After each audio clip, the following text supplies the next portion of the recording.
Aye. Welcome to episode 2 of Scotland Matters. My name's Bob, thanks for joining me.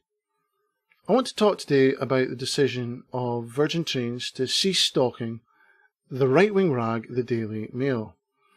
Because although it might not be instantly obvious, this is a matter which ties back into the independence debate and the principles upon which we fight for independence.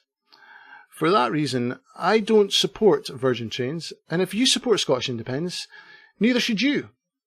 And I'll get to the reasons for that before the end of this video, so I do hope you can stick around with me. But let's go back to the beginning of this matter, and let's discuss why exactly Virgin are ceasing to stock the Daily Mail, because one of the claims made by Virgin is that they don't sell enough copies of the paper.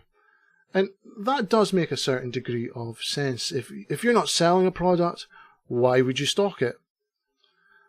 So, with that being said, with that being a reasonable argument for not stocking the Daily Mail anymore, why is it that Virgin Trains are making another argument? Because that's not the only argument they're making for not stocking the Daily Mail anymore. Well, perhaps it's because the Daily Mail has been very critical of Virgin Trains recently. Specifically, the fact that Virgin Trains are pulling out of their East Coast mainline contract with the UK government. And by pulling out, they're actually saving £3.3 billion. Now, the Daily Mail isn't the only paper that's been critical of Virgin Trains, but they have been one of the most strident critics. So whether that criticism is fair or not, we can put it to one side.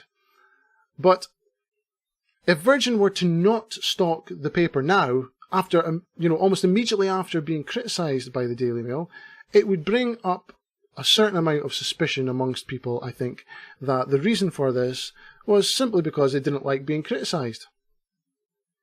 So instead, I think Richard Branson and Virgin knew that they needed to come up with another excuse. So as a shield and a deflection from criticism, they've come out and said that this whole thing's actually about LGBT rights, immigration and unemployment. Even although they've been stocking it for years without any problems, suddenly now they have a problem with their stances on these issues. So let's have a look at the actual statement from Virgin and let's see what they've said. Thousands of people choose to read the Daily Mail every day, but they will no longer be reading it courtesy of Virgin Trains. There's been considerable concern raised by colleagues about the Mail's editorial position on issues such as immigration, LGBT rights and unemployment. We've decided that this paper is not compatible with the Virgin Trains brand and our beliefs. We will continue to offer the Times to customers, how that's relevant I'm not sure, but we won't be stocking the Daily Mail for sale or as a giveaway. This won't suit all of our customers or all of our people. It's certain to draw some criticism. But we've listened to many colleagues over the last few months, and we feel this is the right move to take.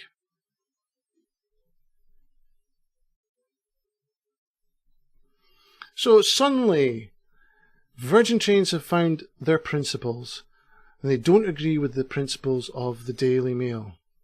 And therefore, this is a place where we will not have that Daily Mail. And the issue I have with that, it's the worst possible excuse. It's the worst reason that they could use for not stocking a paper, because this is political censorship from a private company. Now, I've been told by other people that what Virgin Trains aren't doing isn't political censorship, because you can go somewhere else and buy the paper. You can go to the Daily Mail and buy it from a newsagent or something. So that's not political censorship, but that's not true. If you were to watch an action film on television tonight, and half of the film had been removed, the swearing had been bleeped over, or the fight scenes had been cut out, would you consider that censorship? I mean, but what if I told you you could go and buy a DVD of that same film somewhere else? Well, you can get it somewhere else, therefore this isn't censorship. Well, it is. If YouTube was to say to me, we don't agree with the editorial stance of Scotland Matters, therefore you can no longer upload videos to our platform, that would be censorship. Even if I could upload my videos to some other platform, I would still be being censored by YouTube. So the argument, you can find it elsewhere, is not a defence of Virgin's position. And this is where we come back to independence, because we are in the position where Nicola Sturgeon has stated that in 2018, it could very well be the case that we are looking at another independence referendum. NGREF 2 could be right around the corner. This could be the year, people. I remember in the last independence debate, we had a number of very large retailers come out and say they supported the UK. Now, I disagreed with that position. I didn't want to see the UK stay together. I wanted to see Scottish independence, and I found their interjections a little bit annoying. What if instead retailers such as Asda, Tesco, WH Smith all came out and said, right, we're not going to stock the Sunday Herald or the National anymore, or any other paper that we deem to be sympathetic to the cause of Scottish independence, for the reason that it's not compatible with our brand or beliefs. Because we don't believe in divisive nationalism, we believe in unity. How exactly at that point could we say that we do not condone this form of political censorship? If we don't have a problem with it when Virgin Trains does it to the Daily Mail, how can we then take the moral high ground when someone else does it to us? Well, we can't. I started Scotland Matters because I believe we need more voices in favour of independence. And if we're to do that, we need to be able to speak freely. If we say it's okay to censor the Daily Mail because of their political beliefs, what does that say about our principles? I don't support Virgin Trains in this action, and I would not support any other companies which followed suit. It's not only the principled position to take, but from a tactical point of view, it's the only sensible position we can take. We need to fight the right battles. The unionists have more of these companies in their pockets.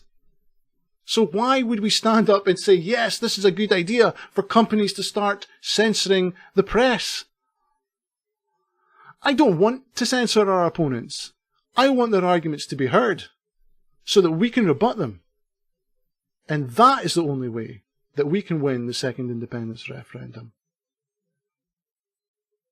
Anyway, until next time, thanks for joining me. Cheerio.